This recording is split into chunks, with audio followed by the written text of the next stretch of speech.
Yeah. What's going on, y'all? Hey. You know what time it is. It's Tuesday, 8 p.m. So what time is that? It's the Status Podcast. And of course, you know, we coming live from beautiful Miami, Florida. We got a special guest on here tonight. And we're going to be talking about some things. But first, of course, let us everybody introduce themselves. We're going to start with our esteemed co-host here. What's up? It's the Shantastic one. Yeah. And we have our guest. And you see Muscle Bound, he ain't playing with y'all. And he ain't playing no game. You know what I'm saying? Okay. What's up, everybody, man? First of all, let me start by saying I appreciate the hospitality and the ambiance, man. It's a beautiful little setup you guys got going on. Yeah. My name is Day. That's Allende. I am the host behind the Authentic Alphas channel. And just here to have a really great conversation, man. Let's hope everybody can, take something useful from it. Yes. So first of all, of course, like every week, we want to go ahead and run this ad from our sponsors that's helping the show out. You know, if you're looking to get some consultation on your business, or you have no clue to how to get into the jewelry business and you want to start selling jewelry, I want you to go ahead and pay attention. And I want you to go to prosperwithjamesmack.com. We're going to get ready to do a special. Actually, we're going to be taking the class up some. So I want you to get in now before we raise the prices, because at this price, we're giving you like over $60,000 worth of game, worth of instructions, worth of ability to go into the jewelry business and do your thing. So let's go ahead and do that first. And then we're going to go into the topic tonight. And that is, what is the purpose of life? You know what I mean? We're going to get deep. We're going to talk about some metaphysical stuff. We're going to talk about some surface stuff. We're going to talk about some females. We're going to talk about all type of things. So y'all get ready tonight. It's about to go down. All right.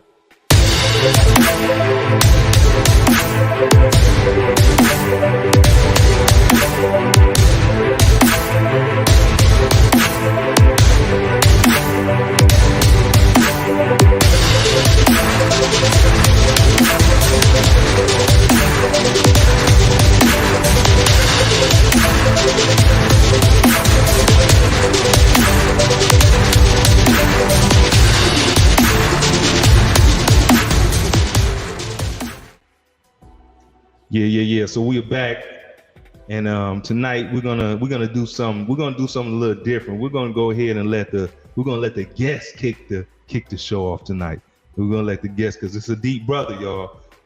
He got a show on YouTube here in Miami. It's called Authentic Alphas. So matter of fact, why don't you go ahead and just let them know a little bit about yourself, a little bit about your channel, and some of the challenges and things that you've been through trying to grow your channel, trying to grow your fitness thing and all of that. Give them a little background. Okay. So YouTube was something that was suggested to me for years. I mean, I was always giving advice. I was always sharing something that I get from my granddaddy. Just trying to help other people, reach their goals, figure out what's going on in their life, what's going to bring them the satisfaction that might be missing. And I just started noticing multiple people are like, yo, man, you need to get on YouTube. You need to, I'm like, why? I'm more of an in-person type of dude, one-on-one or whatever. But, that was a suggestion I was getting a lot. And I never really thought about it. I was like, I don't even know what YouTube is. I don't pay it no mind. And then years later, I started actually watching YouTube. So, I mean, I'm multiple things. I'm a professional bodybuilder. I'm also an artist. I do a lot of painting. I sell a lot of paintings. So it's like there's a lot of things in my life that I taught myself how to do. Actually, most things, I got my professional status in bodybuilding without ever having a coach. You know what I'm saying? Everybody told me that was impossible. You got to get a coach, you got to get a trainer. And it's not that I didn't agree that is obviously, an asset to have that person, but I'm the type of person I like to see what my limitation is first, you know what I mean, before I ask for help. Yeah. And I just end up kind of really pushing myself and acquiring that status on my own. And I would refer to YouTube a lot, you know what I'm saying, to get a lot of diet advice and just see what other trainers are talking about and teaching. Then I used to work in nightclubs. I used to be a male entertainer, for all the jokes and the giggles there. But yeah, I was a male dancer, and met a ton of beautiful women. Right, made a lot of money. I bet. And I would get a lot of my show inspirations. Yeah. A lot of the music that I would pick and choose, I would also get it from YouTube. So technically speaking, YouTube made me a better stripper. Word. Then when I decided to leave the nightclub, because I left at the peak of my career, even to this day, I'm constantly people trying to book me. But I stepped away from it because I said, you know what, I can't just sit here and get old. You know what what's the life, what's the retirement plan for a stripper? So I said, let me leave, and develop some other skills. You know what I mean? That's when I started bodybuilding. I decided I wanted to be an artist, but I had never painted a picture before, right? So I called my mom up. I remember I called my mom and I said, Mom, I'm quitting my job and I'm gonna become an artist. And she said, wait, what? She said, how are you gonna sell your artwork? I said, I'll figure it out. So I never went to school to be an artist or anything. So I started teaching myself how to paint, and I would watch a ton of tutorials on YouTube. So, and in 2 years' time, I was paying all of my bills from money from artwork. Wow. And that was my goal. I was like, within 1 year, I want to be able to sell my first painting. Within 2 years, I want to be able to pay my bills selling paintings. So YouTube just helped me with so many things, as far as learning. And that kind of what taught me the value of being able to share information on YouTube. So I kind of started listening to the Manosphere, for anybody that's familiar with that. The Manosphere. Right, that community. They discuss a lot of what they call red pill talking points and topics. The Kevin Samuels has been associated, R.I.P. with the red pill community. Yeah, man. So I decided I wanted to get into that area. Yeah. But I didn't want to come in there if I didn't have something to contribute that was new and different. What's the point of me coming in and echoing what's already being said by other men? So what kind of element or information or perspective can I bring that's fresh?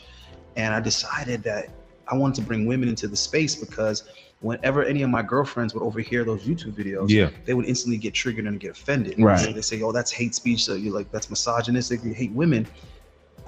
And I realized at that moment that the problem was these conversations were being had absent of the demographic of people you're speaking about. So if you're criticizing women without women present, you're going to be called misogynist. If you're criticizing, black folk without any black people present, you're going to be considered racist. Okay. That's just how it operates, right? So I said, let me be the first person to bring women into the space and have these discussions with men, so men can actually share their thoughts and their ideas without being silenced or without being, edited or filtered, just to not offend women. Yeah. And that's when I decided to link up with these boys in Miami and start what is the Fresh and Fit podcast. Oh, wow. So you helped start that? Right. So that was my idea to kind of bring women, onto the platform. Let me not even use the word kinda, because that's kind of misleading. No, I was the person that said we need to be interviewing women. Wow, the man that started Fresh and Fit. That's crazy. Right. So so that forced help started, I should say. Right. Exactly. Okay. No, those guys, those dudes work hard for their platform or whatever, but that definitely wasn't the direction they were going in or the idea they had. Yeah. So the uphill battle became, how can you provide these women and provide them consistently every day? I said, let me figure that out. Let me figure out how that could be done. And I did that. I became really good at that. So when I parted ways with those boys, that's when I said, okay, now let me get my own channel, right? Because they were going a completely different direction than me. And I still feel like my message is going to be valuable to a lot of men, regardless of their color. Is going to be helpful no matter what country they're in, walk of life, whatever. They speak English. There's some things that I have to say I think is going to help men. So that's pretty much just embodied how I got to YouTube and why I appreciate the platform, the tool or the ability to reach other people that you've never seen or met. I think the topic today is just like indicative of that, because there's a lot of men today that's what's missing in their life is purpose. They don't have no purpose. So you got guys who the void is that they don't have a purpose and they don't know what that purpose is. And then there's guys that have that void and don't even realize that it's that they don't have purpose. You know what I mean? Wow. So that I think is a great topic that should always be tackled. Yeah. So that guys at least kind of have their antennas up and know that that's something that's going to be very important to you as you get older. I mean, even if you're working, even if you're quote unquote successful and you're making good money, at some point in time, there's going to be a voice in your head like, what is you doing with your life? Man, I thought I heard that earlier today. Damn, what the hell I'm doing? Yeah, man, I've had that conversation with myself on several occasions. Okay. Because of course, being in the military, I was in the military for amount of years. And then of course it came to a point like, why am I here? This ain't what I'm supposed to be doing. In the military. While I was in the military. Okay. You know what I'm saying? But of course, when you're in the military, you're under contract, so you can't go nowhere. You sign a contract. You know what I'm saying? You literally are on contract when you're in the military. Mm-hmm. So you have to wait for that contract to expire. Right. Before you can move. You know what I'm saying? And so, and then of course, coming out of the military and not having any direction of where I want to go. Mm-hmm. You know what I'm saying? And so, yeah, I've been there, done that. So it literally took me from, I got out the military when I was 24, 25, somewhere up in there, 24, 25. It took me up until 33, 30, so almost 10 years to figure out what my purpose was. So that's a good question then. What is your purpose? My purpose actually at this juncture in my life, my purpose is to help is to bring about, is to teach, really. You know what I'm saying? Okay. So I go back and I look at my life, right? And I look at how things shaped up. You know what I'm saying? From being in church, being that leader in church in different organizations like the choir, and being a junior deacon, and being at one point I even thought I was being called to preach. Okay. Actually, I was. Okay. But a hurricane actually hit the day that I was supposed to give my trial sermon. Really? And so that I took that situation and said, well, maybe this ain't what I'm supposed to be doing. And then maybe that was just the devil. and then I had a dear friend of mine who was one of the preachers or one of the pastors' sons who I grew up with. Said, hey man, and he introduced me to a whole different state of mind. He the one gave me the red pill, blue pill situation. And what's that? He literally said to me, hey man, I think you are being called to teach, but I don't think you're being called to preach. Oh, exactly. That's what I was thinking. Right. Maybe preach, but not in the matter of fact, I know, because he's known me since I was a little boy. Because his sister used to keep me when I was a baby. He said, I know you have been called to teach, but maybe not to preach. He said, so I'm gonna ask you a question. And the question was this: when the Africans came, when the Europeans came to Africa, who was the Africans worshiping? Okay. Right? Okay. And then he followed it up. He said, okay, so when the Europeans came to Africa, we had all the land and all the riches. They had a book. Right? Right. Now, here it is centuries later, they got all the land, and they got all the riches, and we got a book. You know what I'm saying? That's about all we got too. And so that spun my mind. And he gave me 3 movies to watch. The 3 movies was Hidden Colors 1, Hidden Colors 2, and The Council of Nicaea. And after he gave me those 3 videos, my mind couldn't go back to that over there. Okay. It just, you know what I'm saying? Of course, I had already been to Egypt. So then I started putting 2 and 2 together and started putting those pieces to the puzzle. And I was like, oh, wow. You know what I'm saying? And so now that's why I say I'm not a religious person. I'm a spiritual person, but not a religious person. Right. So what's the difference? The difference is now I no longer believe in organized religion. Okay. You know what I'm saying? So you ain't going to church, but you believe in God. Right. Okay. All right.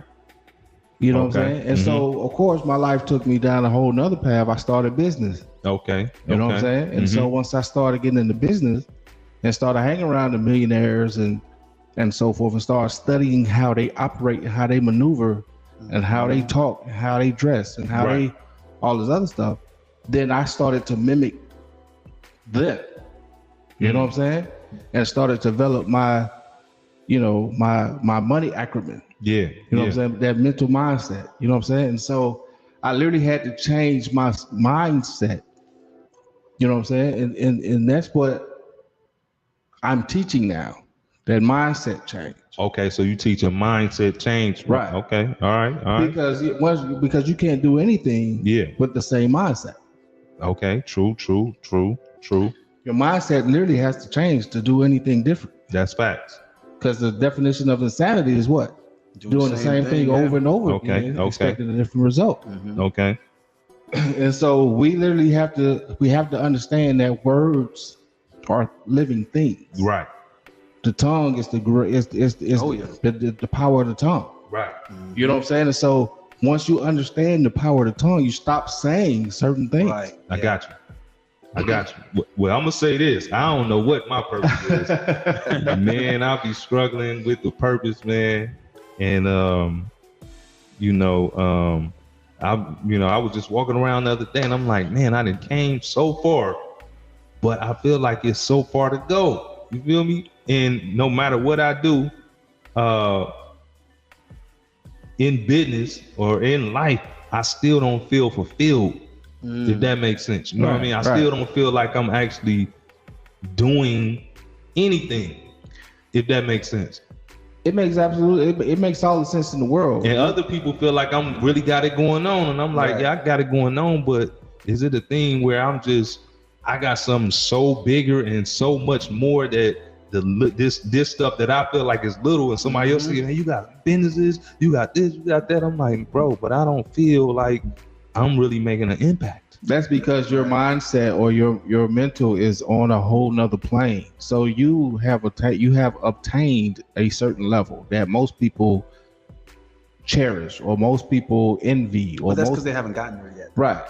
But your mindset is, but you've obtained it, and now you've moved on mentally because you're planning the next action. Right. You know what I'm saying? And so now that you're planning the next action, you're kind of feeling stagnant on the level that you are because you're so busy focused on the next plateau. And I do, because even with women, they be like, oh, you always looking for something else. Like I'll be with a cold woman and she like, you on something else. You know what I mean? You already on something else. And they can sense that. You know what I mean? They can feel it. Like I'm already. Your attention is go out a couple times. I'm you know on where something that comes else. from, though, right? What? Talk to me, brother. I mean, what that comes from is what all the brothers that can't get them is saying to them, and the energy that they're giving them. So there's a lot of guys that think certain things, whether it's driving certain cars, living in certain locations, dating certain women, they think that that's the end all be all. And they only have that perception of it because they haven't arrived thus far yet. So like, for example, there's plenty of guys, even when I was younger, guys used to go way over the top with the type of girls they used to see me with. And it's like, to me, I was always super nonchalant and stoic about it because I know what she's worth because I have her. I'm with her. I thought that getting the brand new car and then throwing the 22s, when I heard homie the rapper say, left the dealership straight to the rim shop. Bruh, they finally came a point where I was listening to that song and that, that bar, leaving the dealership on the way to the rim shop. And it was that moment that I realized that this don't mean nowhere near as much as you think it does when you haven't done it and you're hearing a rapper rap about it. And then when you yourself have done it, it's not that big of a deal. Then the next car I did the same thing because I'll buy the rims. I'll buy 5 rims. I'll put 5 tires on them and I'll buy that before I buy the car. So that when I leave the dealership, I can go pick up the rims. They throw them off on me, put the 5th tire in the back. I ain't got to never worry about getting a flat tire, right? It just became standard is what I'm saying, right? So for someone to come up to you and say, my God, your date is so beautiful, you're so lucky. And in your mind, you're thinking, yeah, well, you should see the past 5, 6 chicks I dated. So this is standard for me. But there are certain things that they're going to give this lasting impression of satisfaction and fulfillment on you. And until you experience something like that in life, you won't realize how higher that is. Right? Than these little, physical accomplishments, these material accomplishments, right? So, I mean, what's more important? Going to the club, tearing it up, spending 3-5 stacks in one night, or going to Africa for the first time. That's deep. You see what I'm saying? What's going to be more lasting in your life? Right. And then what can you pass on to others? Can you really pull a dude to the side and be like, yo, you should have seen this, or we was up and lived, yo, we had like 6 baddies in there? Or do you want to be like, bro, have you ever been to the Taj Mahal? Bro, have you ever been here? Bro, have you ever seen this? Have you ever? And I'm with you on that, but you know, to like 90% of people out here, does that even matter? You know what I'm saying? It doesn't until you've done is what I'm saying. Like until you experience, you're like, wow, I didn't realize this meant so much. Right. So like when I see black folk that don't travel, right, like it kills me every time I travel, whether I'm in first class or not. People assume that I'm a pro athlete. Yeah, you look like you coming through quick. I'm trying to figure out what team you play for. Damn. Well, I am now, but before I was a pro athlete, the assumption was rapper, athlete, entertainer. Right. And that really would hurt my feelings. That would hurt your feelings. Right. Like my aunt. So the only way the black man hurt your feelings. So exactly. The only way a black man succeed or can get up here is because we have to be one of those. We have to be I can't be intelligent enough to to do that. I can't be curious enough. Right. You know what I mean? I can't be worldly enough. And what they're really saying is that they have a hard time grasping the concept of a black man saving money to pursue travel, knowledge, and experience. That's real. Without being distracted by shiny rims, without being distracted by, an expensive, a piece of European fashion, without spending it all on a low energy female that's only into materialistic things. They don't think we have that capacity. But think about it, like, you know what I'm saying? Because I mean, that's a huge point, because think about how many of black folks, man, but black women or black female, black men or black females who has never been outside of their own city. Yeah, but that too. Right, that's true. You know what I'm saying? That's true. They've never been outside of their own city, That's never true. been outside of their own state, let alone outside of the country.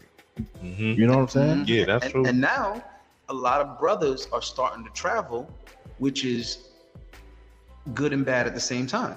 Because it's great that they're traveling, but they're traveling for women. Well, I can say going to Africa on several occasions, man. That's what I'm saying. It's amazing. You know what I'm saying? No. What I'm saying is you should have a different reason for going. That's true. And enjoy the women when you get there. That's facts. But if pursuing women was your reason for traveling, then you're still going to get great experiences that are going to open your mind. Right. It's just a little bit, it's a little sad that was the push that you needed. So let me ask you all this. So we got we got to address the elephant in the room. We got brother Kanye West, and we did a show on Kanye West. If you see that, click on that. So we got a brother like Kanye West, right? The man, he done seen everything. He done had everything. You know what I'm saying? He done, billion, money is not a, issue, but, somewhat it does seem like the little things are still bothering him. Exactly. Being called a billionaire, that's killing him. You know what I'm saying? His family, which I can definitely totally agree on that part, is hurting him so much. You know what I'm saying? And look how rich he is. Still, still can't keep his kids. So he is claiming, or he's kind of bringing the thought pattern that he's coming into his purpose in losing everything, and I don't care about none of that because my purpose is to do this, so and so and so and so. When y'all look at something like that, what do y'all feel about that? Well, I think he's torn. I think he's torn from a perspective of, as I stated last week on the show, what profits a man who gained the world but lose his soul? You know what I'm saying? And so I think he is on a righteous, path, but those tangible things, you know what I'm saying? The titles, you know what I'm saying? Because I got a saying, men, women and children. That's your favorite saying, and go and say it. Women and children would cry for it. Men would die for it. And that's recognition. Yeah. You know what I'm saying? And so, now that Puffy has joined the ranks of a billionaire and he's losing his status of a billionaire. Which I feel like they really did that just to kind of agitate him a little bit, because Puff ain't just became no billionaire overnight. Well, that's what I'm thinking. Like, he should have been there first. But what I'm saying is that title. You know what I'm saying? Because now with that title, that title opens doors that it did not, that I didn't have before. Potentially. You know what I'm saying? Well, it has you received differently. Like, for example, anytime Elon Musk talks, there has to be, proceeded with. He's so smart. Right, the billionaire. Yeah. It adds a different level of credibility to whatever you have to say. Go get your Doja coins and your Shibas, by the way. The Shibu. If you got the money to get them, because if you don't play with it. They just went up 92% in 3 days. If that ain't your purpose, don't play with it. That, or you're gonna be on universal income. You're gonna be like Mr. Stan said. You're gonna be out there trying to find you a piece of that cardboard. So oh my God, it's still in the sense. It's still in the sense. It ain't hit the dollars yet. Well, but it's only still in if the you sense. can afford it though. But anyway, that's a whole stuff another. Yeah, that's different. But but all I'm saying is with Kanye, Kanye is just he's torn. He's being torn right now. You know what I'm saying? He's being pulled in two different directions. You know what I'm saying? Is it good and evil? Is it what directions is he torn in? He's being is it pride? Like, because I feel like it's just about pride. Well, I mean, if you really think about it, at this point, Kanye is the freest he will ever be. Mm-hmm. You know what I'm saying? Because he's not being tied down. He's not contractually being tied down by anybody. Because everybody that had him under signature, under contract, but we don't know the real contract he got. He never liked it. He always want to blurt something out. Saying? What if he signed to somebody we don't know about?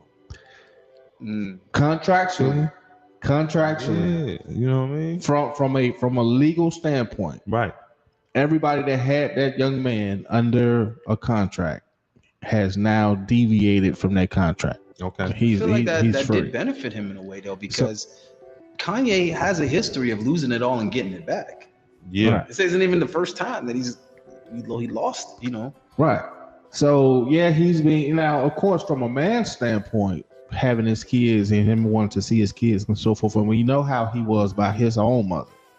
You know what I'm saying? From Donda, Miss Donda. Let me put some respect on her name. You know what I'm saying? And so, we know how he was with his own mother, and so you can only imagine how he probably was because he was the only child. So you can only imagine how he was with his kids. Mm-hmm. You know what I'm saying? And now not being able to have them in the house and not being able to go, to the schools or whatever that he wanted them to do. Now that Kim has basically full control of his of his lineage. You know what I'm saying? I can only imagine how that brother feels. So he ain't in his purpose. He's not, or is he actually the purpose? Is his purpose? He's being torn, in my opinion, in my honest, humbled opinion, that I think he's being torn. I mean, I think he feels powerless, is what it is. I think he feels powerless, and I think he feels constantly silenced. Because even if you go back to when this guy was blurting out, Bush doesn't care about black people. Or even when he interrupted Taylor Swift's award, right?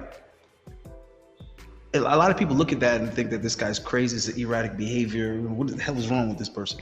Well, first of all, you shouldn't be judging people where you couldn't even, there's no way you could even relate to the situation and what they're dealing with and what they know that you don't know, what they've been exposed to that you haven't been exposed to. I've been at plenty of bodybuilding competitions, and then the judgment's about to come in, and I was already in the back, what I'm saying, around the judges. Mm-hmm. I already, been to the dinner, the lunch that they had earlier and overheard some of the discussion. So when that person gets, awarded, I'm like, damn, politics, right. But you got to shut up. So imagine being someone that is worth a significant amount of money. Right. And you should be entitled to at least enough power to speak your mind or tell the truth or stand up for what you believe in, but you're supposed to just shut up and let it happen. And then you have a certain relationship with that person that's getting, shifted, that's being, undermined, right? And you're supposed to just stand there and not say nothing. Right. Me personally, I would have a very hard time with that because I consider myself a loyal person. Even if it's going to cost me, I still feel like I need to stand up for my friends and my family. Mm-hmm. So I feel like Kanye felt like that about Beyonce at that moment. He felt like that about black people at that moment. Mm-hmm. You know what I'm saying? And now he's feeling that way about our entire culture when he's talking about how... You a Gemini? No, I'm a Scorpio. Okay. When he's talking about how the industry is being controlled and how it's not fair and it's not right. So to know these things and be forced to shut up and keep silent, that can be very difficult for a certain type of person that's not comfortable just letting things go down, and then add that layer of billionaire status, and then you don't even have the control and the power to dictate what happens with your own children. Like at that point, like, what does the money matter if you can't even be a father that can put his foot down with your own children? Right. Now, with that being said, brother, we got the brother flowers and talked about, you know, what he felt his purpose is, and we're gonna double back on it too. What do you feel your purpose is in life? I think it's actually very similar to his. I think that if I put my time and my energy just into like buying that car, like that's the Benz that I want right there. You know what I mean? That would have happened already. That is nice. You know what I'm saying? Like there's times I could have been a lot more selfish with my money. You know what I mean? And then I look back and it's like, well, what did you choose to do? And if it's something that is going to add to your reputation, it's going to add to your legacy, or it's going to fulfill the people that you care about, that lasts longer than that selfish act. So like even on YouTube, my struggle right now is what's more important, getting the bag or telling the truth. Right. And I feel like, and you're going to either do one or the other. Right. I feel like, you know, to be deceitful, manipulative, and play the game, the money is almost guaranteed, especially when you can turn down your conscience and you're willing to do what it takes. Oh, you're going to get it. You're going to get the bag if you're willing to do what it takes. I mean, just think about those IG models that go to Dubai. You know what I mean? They are getting the bag. Yeah, but that's because there's no restraint. Right. They are willing to do, right? So the question is, can you establish what your purpose is, stay on that purpose, even though it might be a thankless job, it might be a payless job, it might be a job that requires a lot of sacrifices, and you might rub a lot of people the wrong way because you're misunderstood. Yeah. You're not going to make sense to people, right? Because just like you were saying, they have a different mindset. Right. You come from a different paradigm, right? So that's the difficulty about purpose, is that if you're fortunate, your purpose might be something that people understand and support. Yeah. That's unlikely though. Usually your purpose is going to be something that people aren't going to get it till it's done. Yeah. They'll get it when you're dead. Then they'll be like, oh, okay, now I get it. I literally had to unaffiliate myself with a lot of people that I actually love dearly. Exactly. You know what I'm saying? Because their mindset wasn't where I was trying to go. Like if you stick around people who has a, you know, whose altitude is low, then you can't fly. You know what I'm saying? You say who altitude low. Well, you know what I'm saying? No, that's real. The mental plane. If their altitude is low. Yeah. And I call them Uncle Bubbles. You know what I'm saying? You say Uncle Bubbles. Them Uncle Bubbles that sit on the couch and ain't never been nowhere, who ain't never did nothing. And talk negative about it anytime you bring it up. Anything that you're trying to do. Right. Hey, Pop. Hey, I'm trying to do XYZ. Oh man, you don't do that. You know, and why? You know what I'm saying? Yeah, and so he did. because they don't, because he didn't or don't know how to. You know what I'm saying? Okay. And that's why they say keep your dreams close. You know what I'm saying? Because if you go out and I tell you my dream and you don't understand my dream, you're gonna shoot my dream down. Shoot it down. You know what I'm saying? And so, you know, I had to learn that, but I literally had to unaffiliate myself with some folks that's near and dear to my heart. You know what I'm saying? I love dearly, but I had to distance myself. I had to be able to find my own way without the distractions. I mean, that's the ultimatum though. Are you going to sacrifice them? Or are you going to sacrifice the goal? Sometimes you gotta, yeah, you're right. Sometimes you have to sacrifice that relationship. So let me ask y'all this, because this is real important. When a brother is really, even if he's not consciously trying to find his purpose, do y'all think women really steer brothers away from their purpose? Because we got a lot of brothers that like women is. That's a great question. You know what I mean? I think depending on the type of man or the type of person you are, a woman can be a distraction away from your purpose. Right. Because think about it like this. Okay, you're a business owner, right? You're a business owner, right? So you're a business owner. You're trying to grow your business to a certain level, right? But you have a girl. The girl requires time. You know what I'm saying? So you trying to grow your business, but you already promised her the other day that y'all going out to eat, or that you're going to take her to a show, or you're going to take her to the Golden State game. You know what I'm saying? Or to the Heat game. that time comes and you're still out taking care of business. What you think gonna happen when you get home? You know what I'm saying? But I think that's the deciding factor, though, because, like, for example, I'm getting out of a 3-year relationship, and it's like. Before you go into this, before you go there, I was gonna say, well, should we applaud or should we be like, damn? Before you go there, what you think gonna happen? Because you're going to quote unquote catch hell when you get home because you didn't live up to what you said you was gonna do. Now, does it matter what type of man you is though? But okay. Talk to us. Which is more important? Is your dream or your goal or your vision for that business more important, or is that young lady more important? And who's to say that once you get, that you and that young lady's gonna stay together? Mm-hmm. So now you're putting your dreams and your vision on hold for her. See, that's why I said it's a deciding factor, because I feel like that moment is a test, and I think a lot of guys are terrible at vetting. They're terrible at vetting their friends, their business associates, and they're terrible at vetting women. And that's an extension of the fatherlessness that's in the Black community. This is where you learn those skills and principles from. Okay. So whether you are good or bad at vetting, that right there is an opportunity to vet said woman. Because if you come home and the attitude and the energy is, you said da, and you let me down, you didn't keep your promise, and blah, blah, and she's trying to put you in the doghouse, she's trying to punish you, well, you already know right there, that's not the woman for you. Right. But if she's the woman that said, what happened, baby? Oh, baby, I ended up having to stay longer at work, and I have to close this deal, and I had to do this. I understand.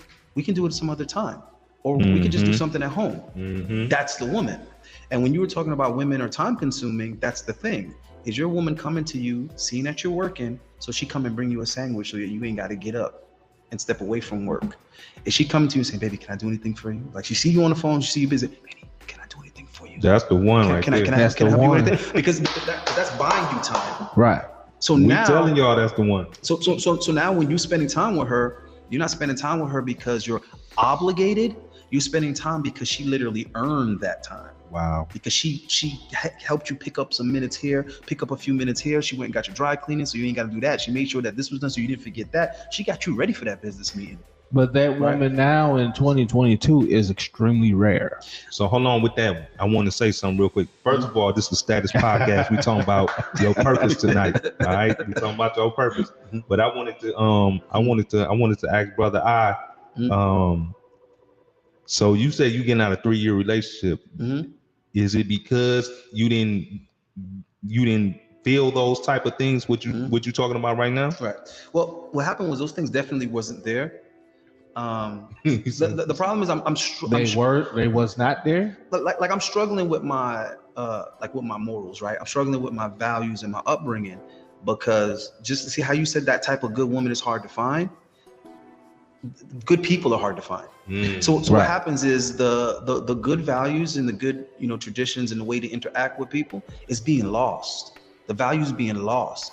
I mean, I ain't trying to throw somebody on the bus, but like 6ix9ine, like when I met 6ix9ine, I couldn't engage with him because you're known for being a snitch. I went to prison for 3 years because I would never snitch on my mans and them. Right. You see what I'm trying to say? But in this modern day, that's not valued. Like my community loved me when I came home for that. Those day ones is still my day ones. Right. You know what I'm saying? Every birthday, every Christmas, everywhere they call me and they say, thank you, brother, because of you, I can have the job I have. Because of you, I can have the woman I have. I can have my children. Because you took that for the team. My record clean because of you. Right. So what I'm trying to say is that stand-up attitude, it got rewarded in that generation. Like, the men I grew up around. Because you didn't snitch. Right. Okay. Like the men I grew up around, they valued that. Right. Like I give you a quick little anecdotal story. You know what I'm saying? With my grandfather, just a moment that I remember my grandfather basically teaching me how to pick friends. And I had wanted to go out and play. It was like a Saturday morning. I wanted to go out and play. My friends came to come get me. They were all on their bikes. And I was like, yo, I'm getting ready to walk out the house. My grandfather like, hey, boy, where you going? I was like, yo, I'm finna go out and play. He was like, you ain't do your chores. I said, Dad, come on, man, let me do this another time. He said, go out there and rake up them leaves. I said, Dad, my friends are already here. If I don't go outside, they finna leave me. This is before cell phones and whatnot. I wouldn't find I'll be done for the day. So I said, Dad, can I please just do this tomorrow? And I go play with my friends. He walked me to the door, which was weird. I didn't know why he was walking to the door. I thought he was gonna let me go. So we got out to the front of the house, and he pointed. He says, "Those your friends?" And you see my 3 friends are sitting on their bikes or whatever, right? I said, "Yeah, those are my friends." He said, "If those are your friends, how come none of them grab the rake?" Yeah, they'll help you. And just that changed my entire perspective. Right. Because he didn't have to say much to make his point. If those were your friends, we wouldn't be having this conversation. The conversation we'd be having is, Dad, where are the rest of the rakes? Mm-hmm. Because that hour of raking would be done in 20 minutes. And then y'all can go play. If we did it together. Right. So it's like those type of experiences growing up is how I knew to choose the right friends. If somebody say something about me and you want to offend me, I can't roll with you. I can't trust you.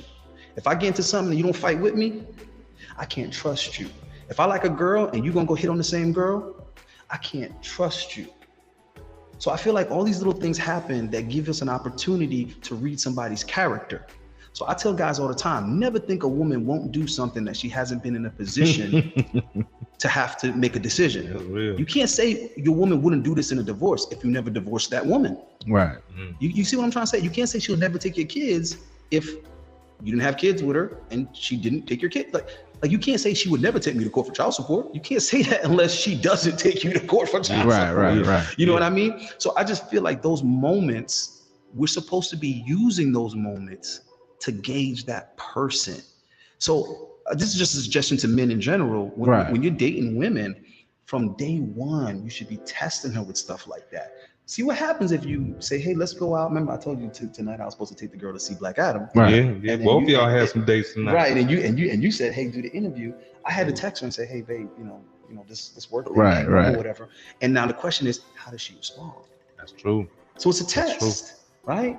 Whether you create the test, it's not organic. You just make it up just to see how she's going to respond, or it's an actual situation that happened and you see how she responds. Right. And I want guys to understand this is important because women do it to you all the time. All the time. What you call a shit test, that's what women are doing. They're testing you to see how you respond in certain situations before that situation actually happens. Right. If she wants to know how you're going to act if she gets pregnant, she'll just make conversation with you and be like, hey babe, remember my girl Keisha? Yeah, you know I don't really like Keisha too much. What's up? Oh nah, cause she going through it right now. What happened? Oh, she was messing around with this dude she met at the club, man. Girl, she done went and got pregnant. Oh, okay. Yeah, but she only been messing with the dude like 3 months. Okay. So your dumb ass be sitting there trying to figure out what this got to do with anything. Right. She's trying to see what your opinion is on that. Oh, that's cool. Right? Because she might be pregnant by you and you only been messing around for 3 months. This is how women are. They're not going to be direct with you. So I'm not telling guys to be indirect. That's not what I'm saying. I'm just saying know the company you keep, because just like you said, if you investing too much in the wrong woman, bro. Whew. Well, that can be extremely detrimental. You know what I'm saying? When you invest any time into the wrong person, period. You know what I'm saying? Exactly. That could be extremely detrimental because you exhaust all energy. And you know what I'm saying? You know, everything is my belief is everything is all about energy. The positive energy, you know what I'm saying, versus the negative energy. You can give off negative energy, like you was giving an example the other week when you were saying that, you know, you have been watching these YouTube clips of fighting and stuff. Yeah. You know what I'm saying? And then somebody came in here, you was ready to fight. You know what I'm saying? And he was like, well, hold up, man. You know what I'm saying? So, you know, or you can give off positive energy and everybody wants to be around you.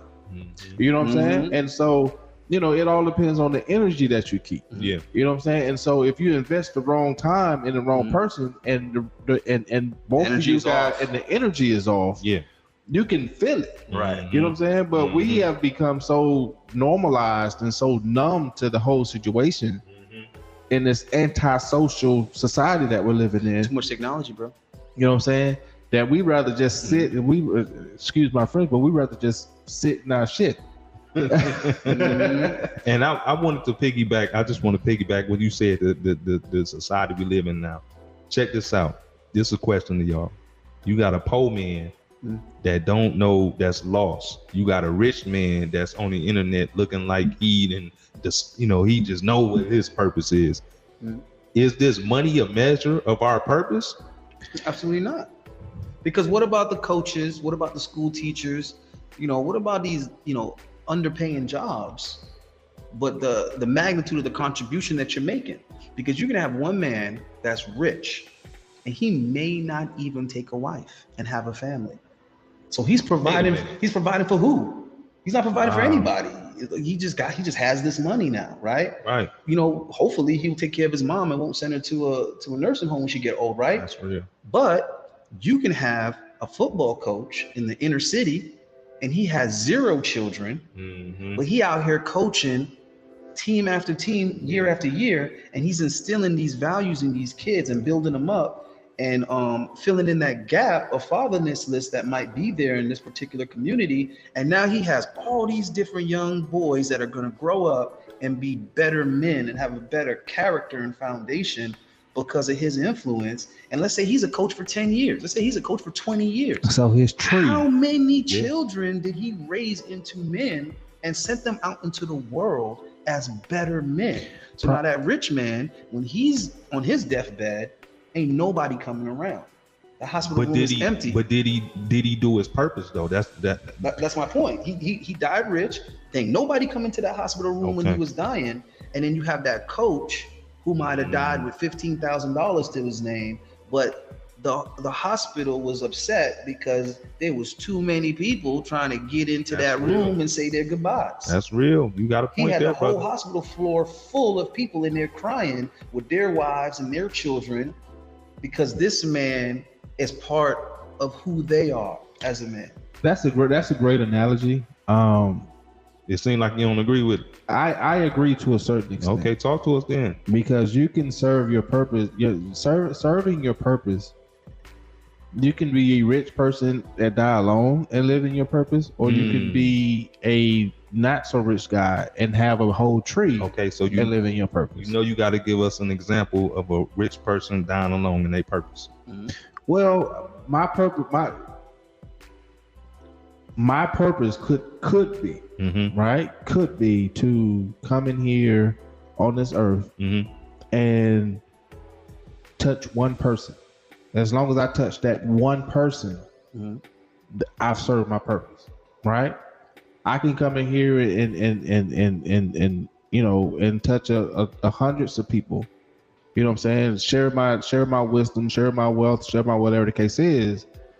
Die and have you can't even get a building big enough to hold a funeral.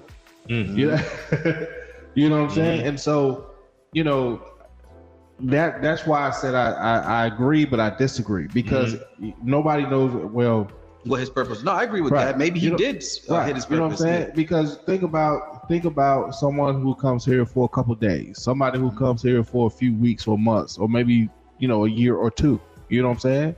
Think about the kids that come. And I'm thinking from a perspective. Think about the kids that come here just to make this mother or make this father, a better person. You know what I'm saying? You know what I'm saying? It's just you never. I ain't gonna say you never know what your purpose is, but you never know what your purpose might have been. You know what I'm saying? Because they say the richest place on the planet is the graveyard. I don't think I never heard that one. I didn't hear that one either. But I mean, listen, but the richest place on the most valuable place on the planet Earth is the graveyard. Why is that? Think about how many cures, how many ideas, how much, all these different things that could have been accomplished by people who dream was stolen. You know what I'm saying? That's deep. They didn't fulfill their dream, or they didn't fulfill their purpose, and they took that dream and they took it with them. You know what I'm saying? It's in the ground with them. That's Mr. Flowers, y'all. That's deep. You know what I'm saying? That's deep. Because they was, with Uncle Bubbles. You know what I'm saying? Yeah. I mean, or they was robbed. You know what I'm saying? Their lives was taken from them too soon. Yeah, but it's that they purpose. No, that ain't that purpose. Right. You know what I'm saying? So they never got a chance to really fulfill or manifest their purposes because I was too afraid. But wait a minute, I got an argument. Is that divine? Is that the divine nature? You know what I'm saying? Did they come and do something purposeful before they was taken off? So have you ever had an idea? And that idea, you said, no, I don't know if I could do that. Right?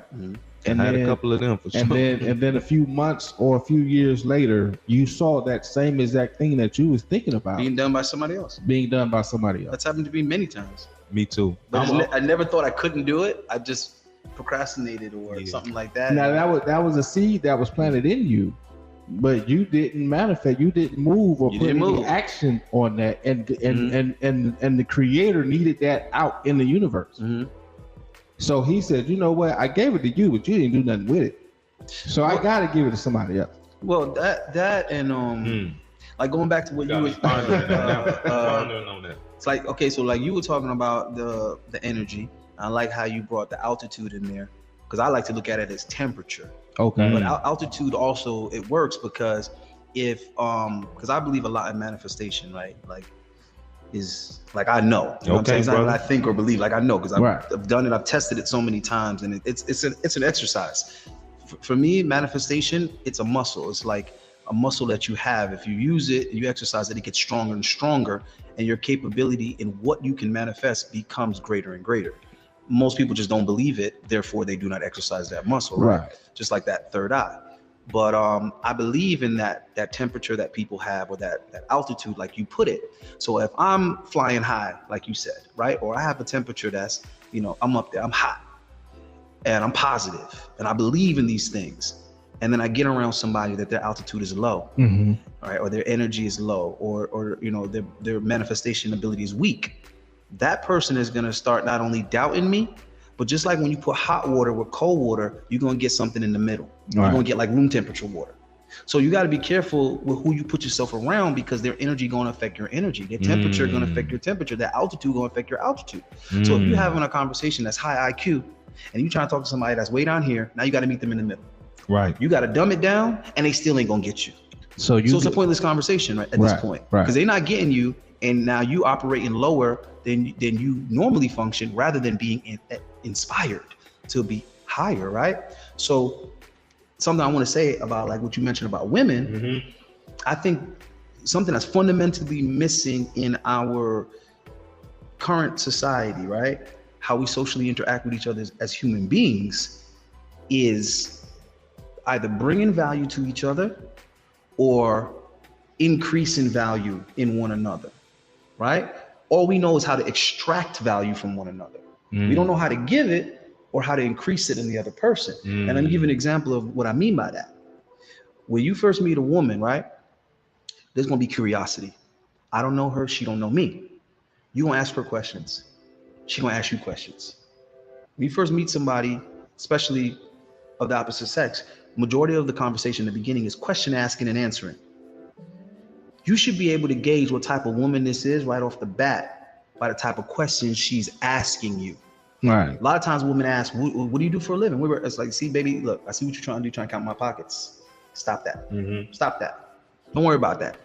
That damn sure ain't what you need to be asking me in the beginning. You're turning me off. Right. Now, they'll be quick to assume, oh, he must be broke. You sure that's what it is? Or I'm testing your character and you failing. But if a woman comes to you and she asks you what your purpose is before she asks you how much money you make, or what, because when they say what do you do for a living, really what they're trying to figure out is how much you make, how much money, what's your earning potential, so they know how to classify you, therefore how they're going to deal with your ass. That's what they're really trying to do, figure out how do I handle this dude.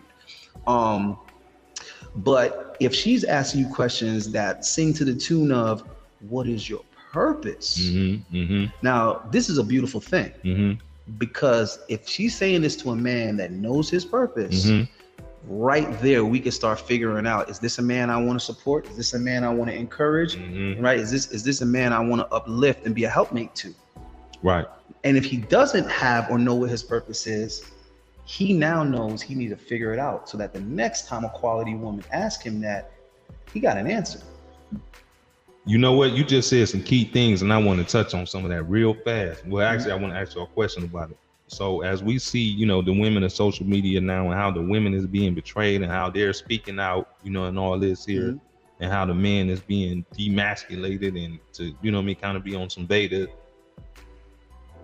In 2022, what is a woman's purpose, brothers? Well, a woman's purpose has always and will always remain the same. But now be careful what you about to say. No. It's I mean, you know what I'm saying? Okay, what's a woman's purpose? A woman's purpose on this planet is to be a helpmate. That's to exactly a man. word I was going to use, but I didn't want to steal it from you. Go ahead. But you just used the word, so that's why I bring it up. But you know, they're not really trying to hear the word help these days. They don't want to hear that. I know, but what are they doing without it though? You give them all the money, you give them all the success and all the blah blah blah. And what do they do with it? But I made mention the other week at the end of the show that this world cannot continue without a man and a female relationship. As much as we wanted to go to the woman or the man or whatever the case is, it cannot continue to dwell and manifest into what it's supposed to be without a true male female relationship. Now you talking as far as like them getting pregnant, or I'm talking like, in general. Okay, you talking about, you know what I'm saying? Because it's a reason why a man goes out and a woman goes in. Somebody else, I just had a woman say that too to me. Okay, come on. Yeah, we compliment each other. But it's a reason. It's a reason why the real Trinity is in shape of a triangle, which is a representative of a female's organ. So what you saying that, and I hate to just jump all over the place, but you are a more traditional man then by you making those statements. I am a real man. Traditional, whatever you want to categorize it as, I'm a real man. You know what I'm saying? I don't look at other brothers and be like, hey, I wonder what if. I don't do that. I am a man. You know what I'm saying? And so I look at the female how I should look at a female. So what I'm saying is you're the type of brother that's gonna pursue a female. Absolutely. She ain't got to pursue you, or it ain't got to be none of that. How would that even work? Well, I mean, we in a different space. We're in a different space these days. I've heard several gentlemen who say that. Because I don't chase me personally. Right. Well, it depends on what you consider chasing, though. Right. Because you know what I'm saying. So I look at it from a perspective of, I'm a man. I know my job is to hunt. Right. Okay. And so I'm going to hunt. Now, what tools I'm going to use to hunt? That's what I was about to say. Yeah. Is the question. There's different hunting strategies. Right. You know what I'm saying? I can use my mind to hunt. I can use the tongue. You know what I'm saying? And when I say the tongue, I'm not talking about the sexual tongue. I'm talking about, you know what I'm saying? Conversation rules the nation. Right. Or I could use tangible things. You know what I'm saying? Because I know what bait to use now. Okay, you know what I'm saying? Tools. So I know at this point in 2022, finna be 2023, a woman is more pursuing her eyeball. Right? And so I know what to wear, I know how to act, I know what to say. I know all of that stuff at this point in my life at 43. I know what I need, I know what bait to use now.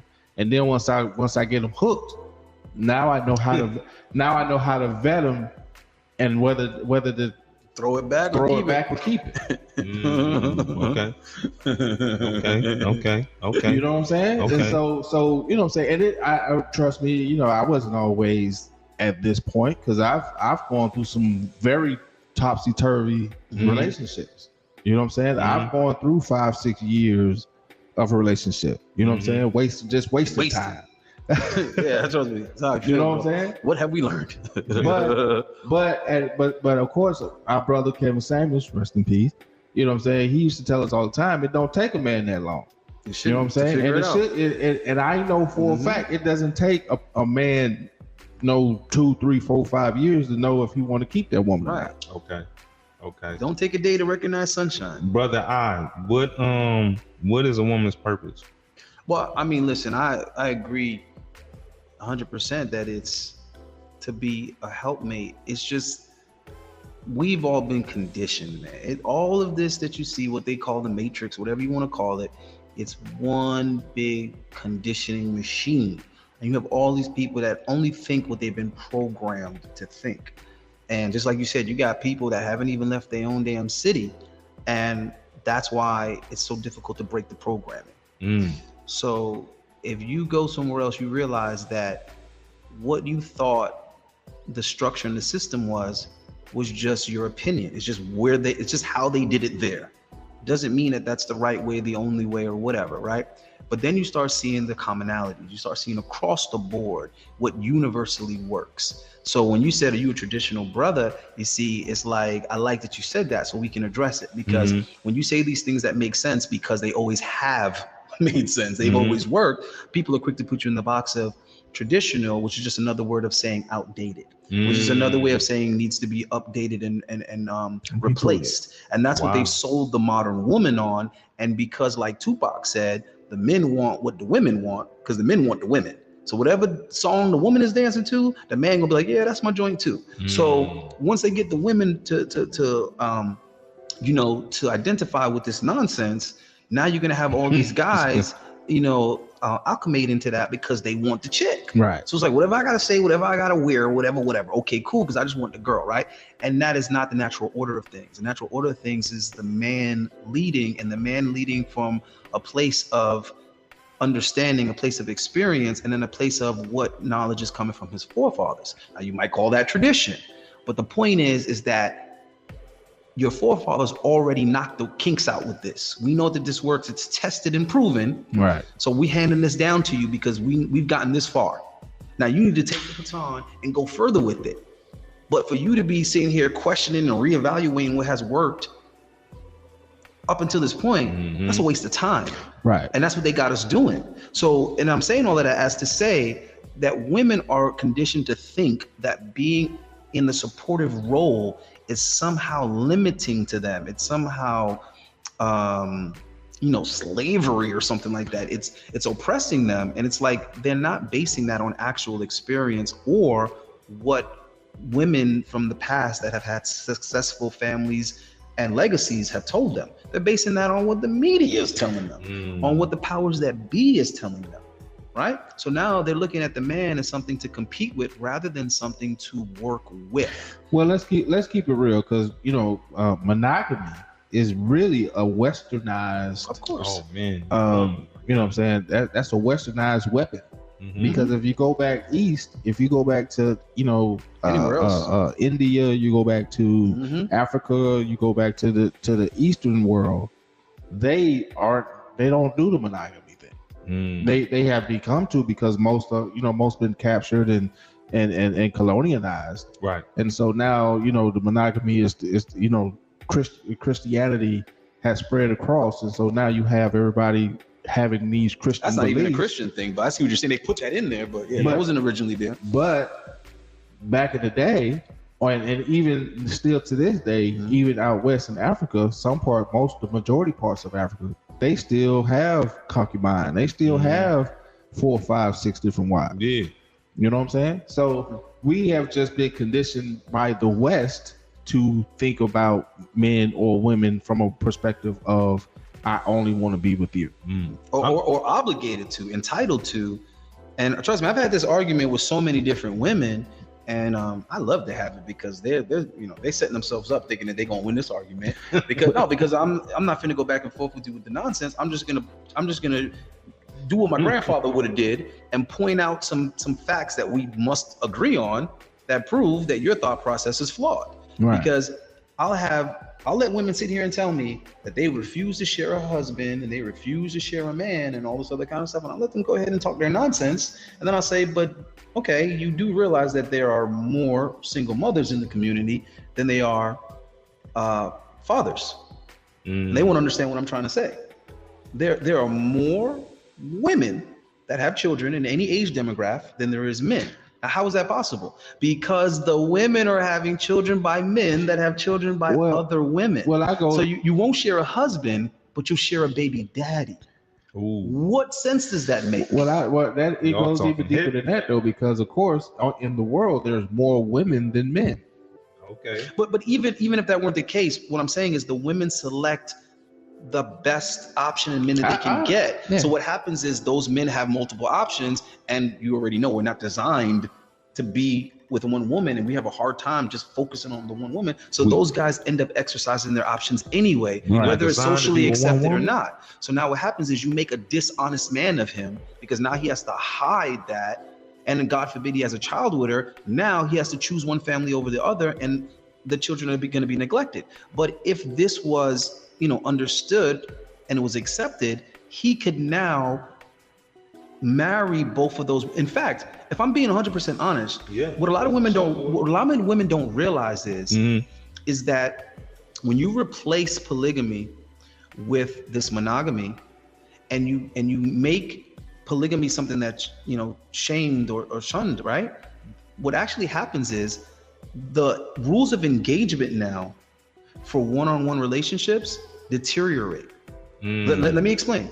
So now what you have is guys engaging with women, just like, having a good time, like, getting to know each other. Right. And then the premarital sex is happening. And then before you know it, the unwanted pregnancy comes, and now you have a child out of wedlock. Okay, well, why?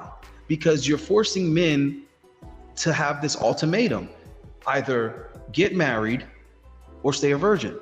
That's not the case anymore. So what happens is they end up fooling around, and they're not technically committing to anything. They're not taking on the responsibility, the accountability for having this irresponsible sex. Right. Now, in a society that understands and accepts polygamy, the rules of engagement now have integrity. They have rules. It's like, you want a woman? Yeah, I want a woman. Okay. Be an earner, be a provider, be a protector. Now, if you step to that woman and you want that woman, she's yours. Right. She's your responsibility. You have to provide for her. Okay, I did that, and it's great and all. I love my wife, but I really kind of, oh, I know you want another wife, right? Yeah, I didn't want to say so, but no, it's okay. You're allowed to have another wife. Really? Right. Yeah, but you have to follow the same fucking rules all over again. So now you have to engage her again with integrity. You have to be honest. You have to be on the level. There ain't gonna be no fooling around all this. Get to know her, decide whether or not you want her. Yeah, man, I really like her. I want her. You know what you gotta do, right? Yep. Gotta earn a little bit more money. I gotta go ahead and marry her too. Right. Yep. You gotta take care of her too. You gotta take care of those kids too. All right. So how you feeling? Exhausted, man. I got these 2 wives. I got these kids to take care of. My second wife is pregnant now. Okay, I'm glad you're happy. Well, I didn't say that. I mean, I'm happy, but I kind of sort of like this little young thing over there. You know what you got to do, right? I know, earn more money, be more of a provider, step to her with integrity, get to know her, decide whether or not I want her, then marry her, take care of her too, and other children that might come from that union. Yep. You know what you got to do.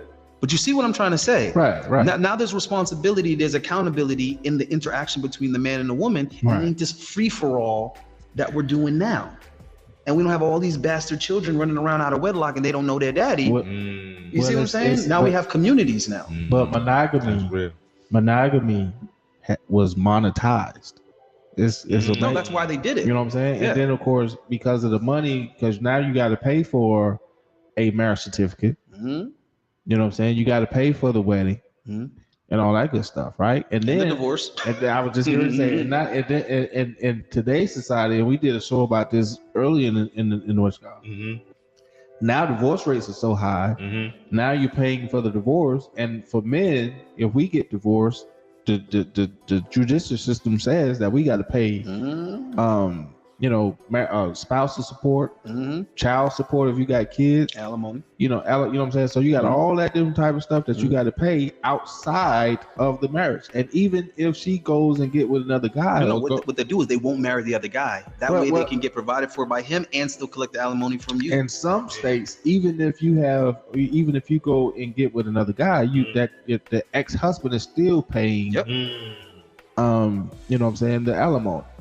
This is the game. But one more thing I do want to add to that. The real reason why these Western societies, especially America, implemented this monogamy and made sure that it was in the religion, made sure that the virgin until marriage and everything was in there, was because they needed to build this nation. They needed to build this society, and they needed the men to be motivated and go out and work. So they were literally using the virgin bride as the carrot. Because if polygamy was accepted, what would happen is only the most driven and motivated men would acquire the resources to be able to have a or multiple wives. Wow. So what would happen is they would outperform the other men, and they would have multiple wives, and then the other men would say there's no available women, so what's the point of even working? Right. So what they did was they made that illegal.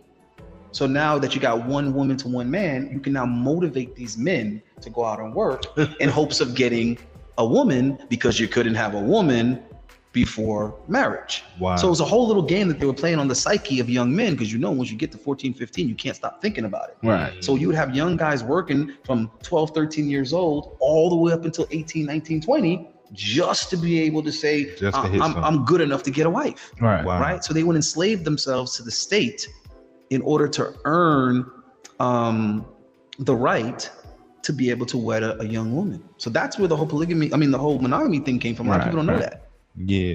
Hey, what I want to just say real quick, hey, you watching the Status Podcast, we got the number at the bottom of the screen. You want to call in, this is a live show. We really here live. You want to call in, you want to say your point on what your purpose is in life, or what the purpose is in general. Come on, call in. We looking for that. We want you to call in so we can engage you, or you can leave something in the chat too, so do that. I wanted to bring up another issue. So we see, we see our Kanye West kind of struck out, right? We see the brother Takeoff get killed, last night. RIP to him. So I got a question. What is the purpose of black men right now? As a whole, as a general, what are we doing right now? What are we doing, or what's our purpose? What's our purpose? What is our purpose? Well, as black men, because the reason why I say that, and I don't mean to cut you off, the reason why I say that is we're getting kind of looked at from a lot of different cultures right now. Like, okay, y'all want to speak up, y'all want to talk heavy, then what is y'all purpose? What is y'all doing? Well, again, our purpose has never changed. Okay, what's that? Our purpose is to be fruitful.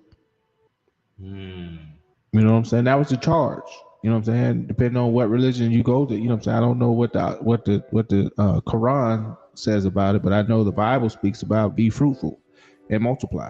So, and be fruitful and multiply don't mean just go be spreading your seed every doggone where.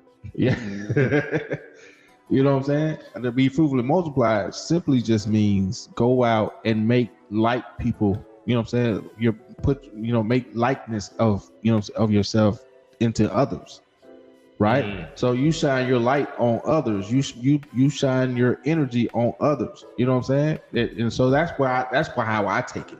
So if we go out and share it out and share our likeness, and no, I'm not talking about just your kids or your seeds. I'm talking about your whole being. You shine your light on others and make them like you. So there goes the teaching philosophy. Right? Because if I know better, I do better. And if I know better and do better, I'm supposed to teach better. Right? And so that's what I believe our purpose is to go out and shine our light on others. What about you, Brother I? Well, like what he said about, be fruitful, multiply. I mean, what that means to me is create and maintain legacy. Because right now, for example, we're considered black people, which is terrible because it means all of nothing. Really, all it means is that you're not a citizen. This isn't your land, and it actually is our land. But we've been relabeled, right? So what happens now is we don't have any understanding of not only who we are, but then of course, like where we came from, right? What tribe are you from? You have no idea. You see what I mean? So the lineage has been broken. The legacy doesn't exist. And even if you look at the Bible, like essentially look at the simplest thing, the Bible is really just like a history book. It's like a genealogy. It's showing you that these people eventually gradually moved into this area, and maybe they came under a different name, maybe they didn't, but we're following the lineage. You see what I'm saying? Right. This person got with this person and had these children, and then these children got with these women and they had these children, but you can follow it. So I think that's what they meant by be fruitful and multiply, but multiply your lineage. Know who you are, right? Take your wives, have your children, and instill those values, that legacy, that history in those children so that they can do the same, and we can continue to multiply that particular tribe or that particular group with their particular customs. And the Bible is also constantly warning, do not do as the heathens do. Right. And I think that is one thing that quote unquote Black people are guilty of in this society, is they keep on acclimating to what this dominant society is doing, and it's destructive. It's destroyed us, and we keep going in that direction. When you look at what these women want, they want the Louis Vuitton, they want the Birkin bag, they want to do what Kim Kardashian is doing. It's like, bro, those ain't even your people.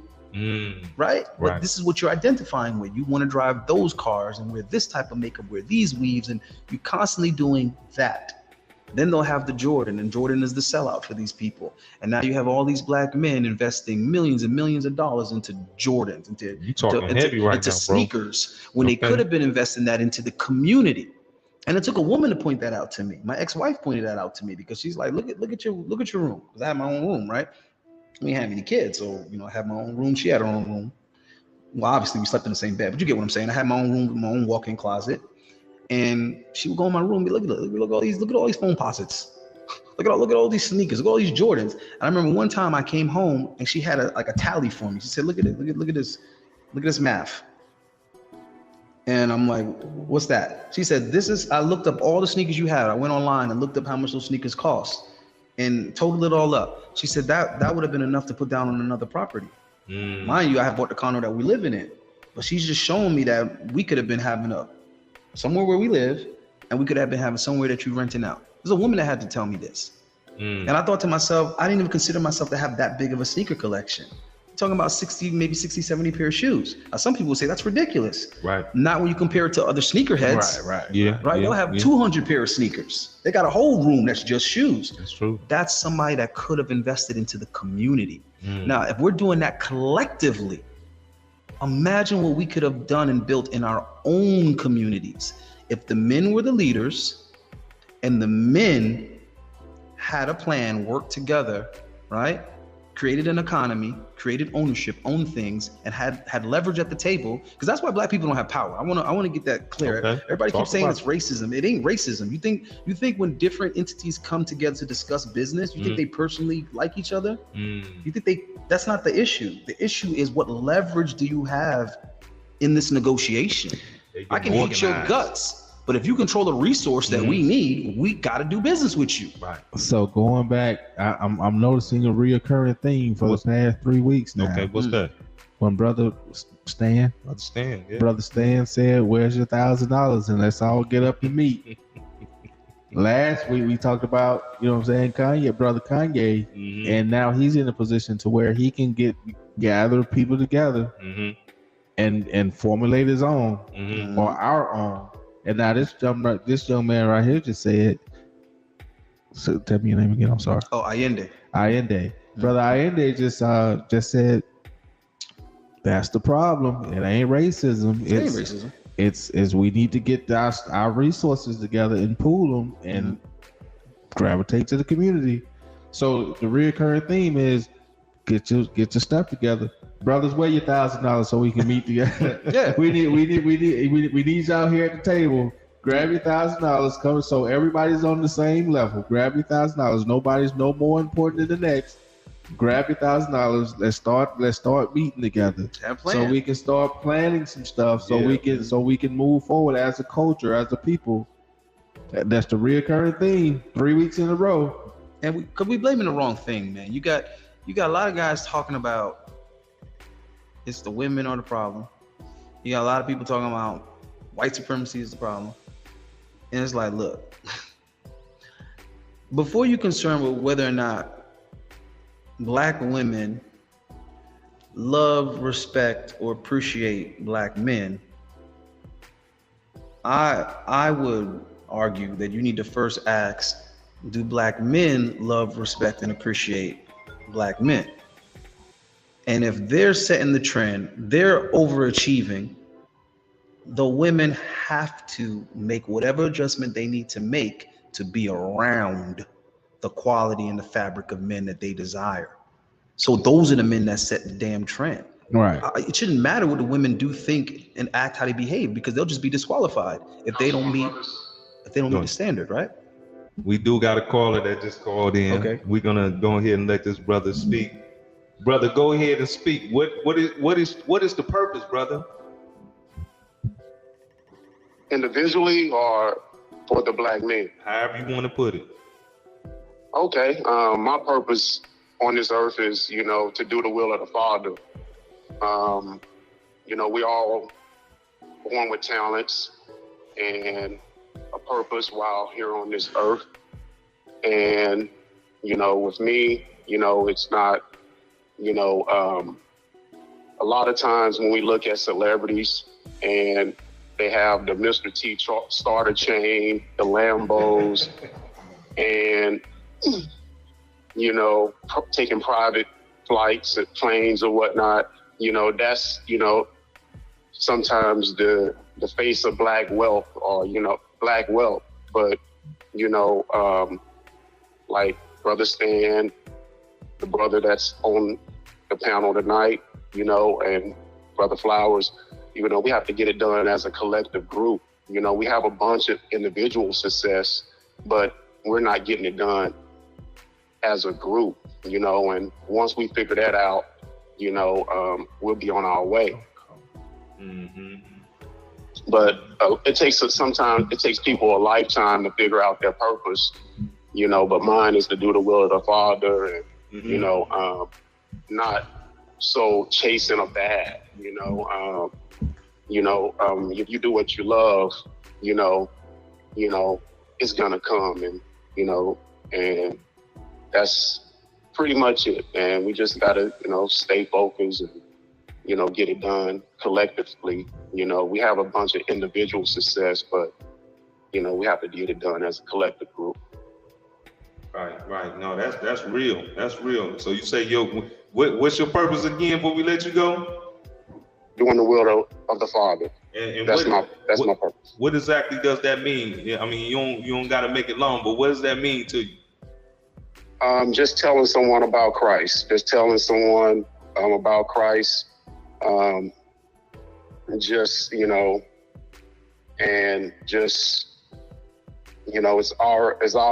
it's my purpose, to just plant a seed, and it's up to God to make it grow. That's it. That's what's up, brother. We appreciate you calling, and we're going to expound on that right now, brother. If you think about anything else, call on in. All right, brothers, y'all take care. All right, thank you. All right. Now that brother said, how do y'all feel about that? Well, I mean, I can't tell a young man what his purpose is. I mean, he knows, you know what I'm saying, what he feels. But I'm saying, like, as far as a brother saying my purpose is just strictly, the will of God. What you know what I mean? Like, because some could perceive that as, all right, then whatever, bro. Like, well, I think it. I honestly and genuinely think he, in so many words, said, just reflected what me and the young man right here just said. Yeah, brother. You know what I'm saying? Mm-hmm. So in layman's terms, shine your light. Okay. You know what I'm saying? Okay. And so, I believe that's what he just said. I firmly believe that. You know what I'm saying? Which is just, you can't do anything but shine your light, reflect the light, and keep it moving. So I got a question, and I think this is going to be a real good one right here. We got this brother right here. He's into fitness. We trying to get ourselves together. How important is it to have the right diet, to have the right mind frame in order to see your purpose, in order to even really get into your purpose? Before we do that, though, another I think caller. I'll hold on to that thought. I'll get it. We got another caller. Hello? We're gonna make sure this caller. Hello?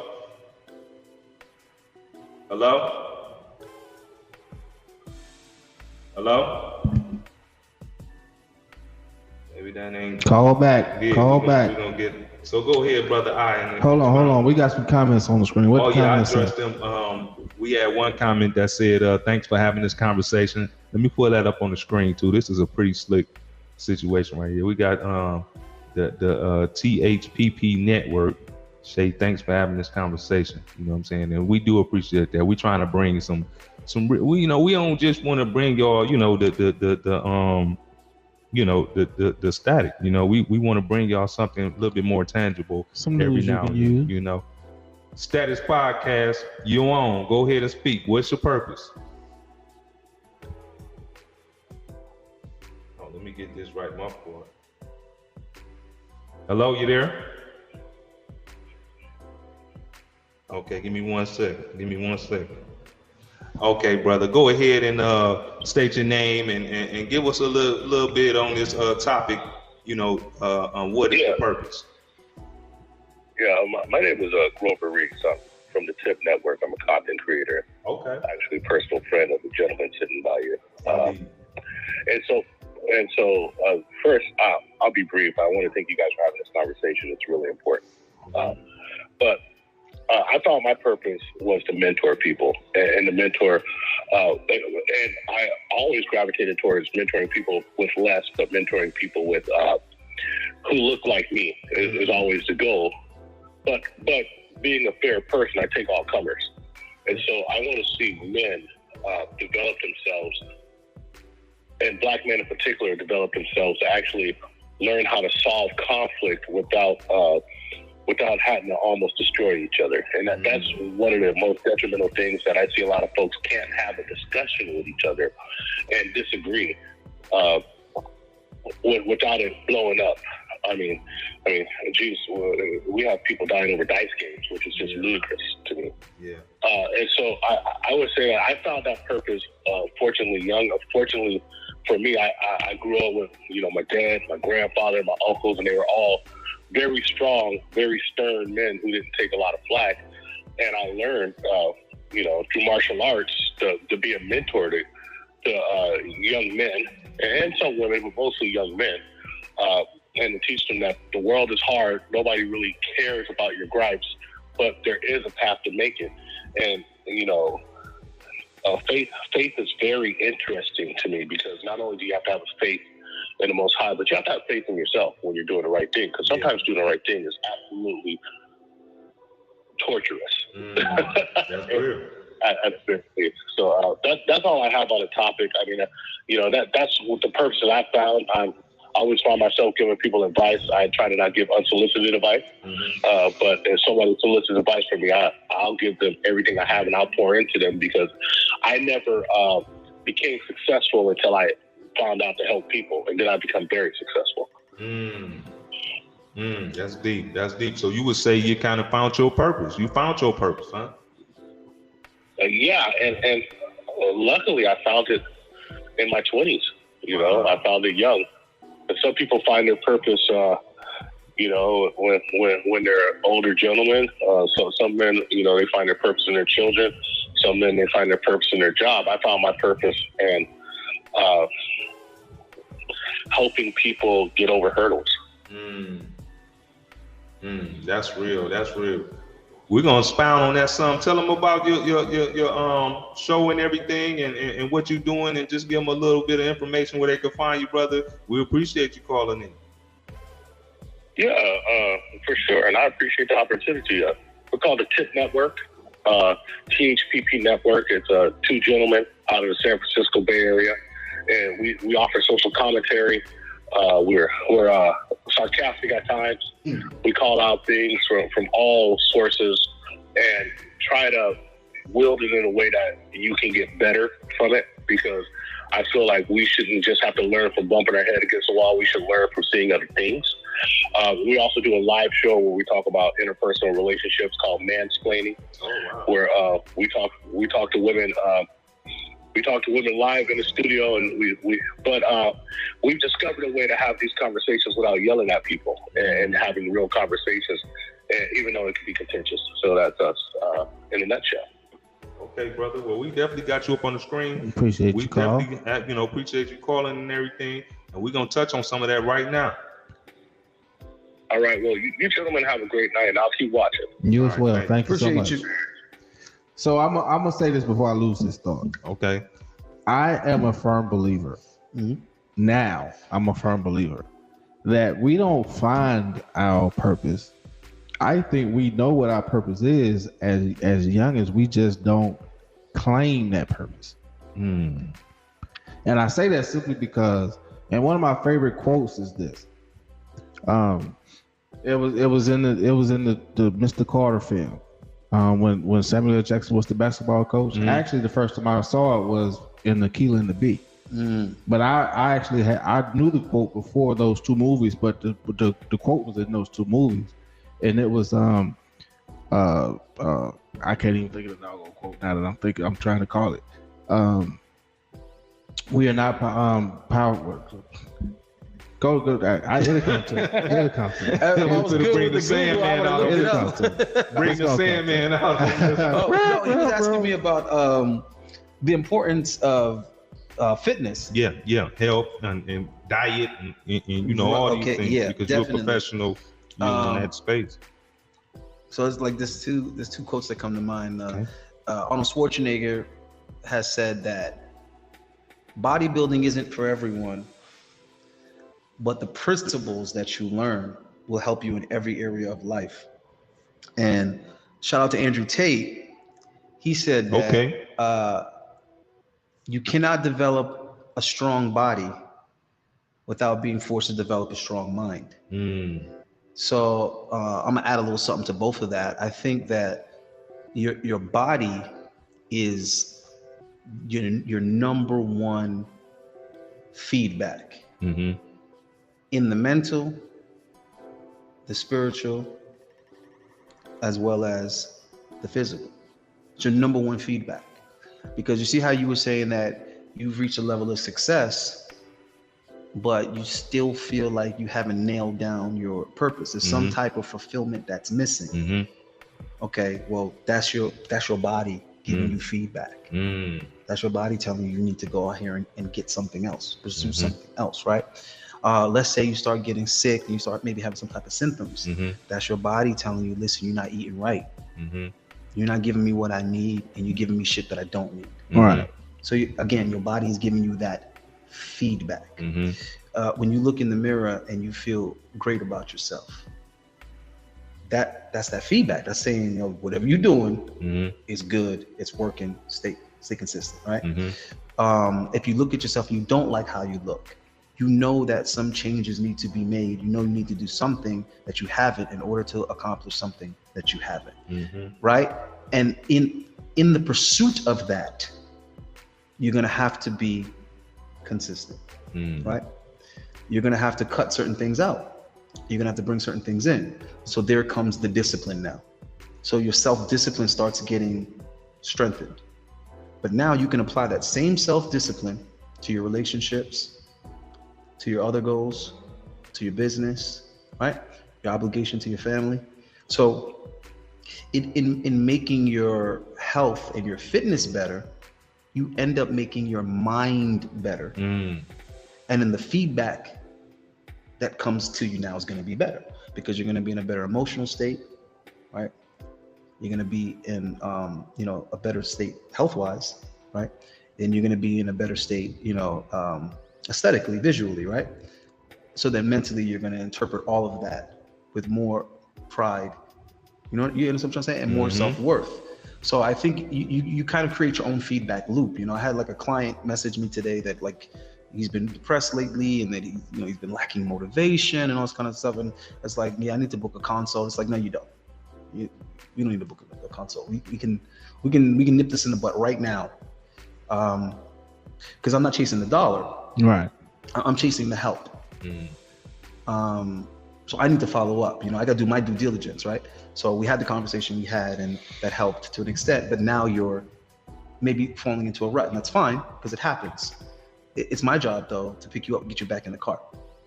You see what I'm saying? So how can we implement some type of procedure to whereas you learn how to self-motivate and you need to learn how to self-reward. So now I have to look at, well, what's bringing you the minimal amount of pleasure at this moment? And when you tell me those things are, I'm gonna go ahead and take those things away from you now. And in order for you to put them back in play, you're gonna have to earn it. You're gonna have to do the things that you need to do to get back the things that are bringing you some type of temporary pleasure, right? And in the act of that, you're going to start developing the skill set and the motivation and the stability that's going to get the long-term results and satisfaction, right? So we're just reprogramming, retraining the mind is all we're doing. But I think the body is a great way to do that because it's something that you can hands-on, especially for men, because men are very kinetic. You know, we're very hands-on. We like to physically make a difference. So I urge every guy to start developing a relationship with fitness. You can start small, but you have to be very deliberate about it. You can't dibby dabby with it. You can't kind of put one toe in and then maybe I'll go back. No, you can start off slow, but you have to decide what the increment is going to be and stick to the increment. So you might say, okay, I'm just going to start off with this, but just already have the plan as to where it's going to accelerate. At what rate, and you have to commit to that rate. The same way, like we were talking about YouTube, you have to commit to the schedule. Okay, I'm going to stream these nights at this time. All right, just know you don't have to commit to 4 nights, but if you commit to 2 nights, you better be there on those 2 nights at that time. And then if you're going to increment it to 3 nights, you determine when that change is going to take place. But when you do, you stick to it, you commit to it, because you ain't gonna go from 3 back to 2. You're gonna go from 3 to 4. So it's just holding yourself accountable. And I love the idea of using fitness to do that because there isn't a boss telling you what the quota is. You have already determined for yourself what the quota is. If you don't meet that quota, you're betraying yourself. You're a traitor. And you're a traitor to yourself, right? I feel convicted. So that quote, so that quote that I forgot. Okay, you got it. Our greatest fear is not that we are inadequate, but that we are powerful beyond measure. Yo, it sounds like Martin Luther King. You know? So that's the quote. You know what I'm saying? That's deep. And deep. So it's not that I can't do. It's that I know I can do. And if I do it, then I'm going to have to live. Yep, set another standard. you gotta maintain it. Yeah. And so what we have done as a society, as a people, instead of living, knowing that we can succeed and knowing that we can exceed that quote unquote standard, we just rather just do nothing. Okay, with that being said, we're gonna start to wind it up. But this, what I'm gonna ask you, gonna lead to about 15 more minutes. Okay. What is some of the things, and we already got one on fitness, so we know brothers need to, start getting fit, hitting the gym, running. I've been running miles. You've been working out. Of course, you've been working out. Look at you. But however the case may be, what is some of the things brothers can do to start to reach that higher level of consciousness and really kind of hone in on a purpose? What is some of the things brothers can start doing?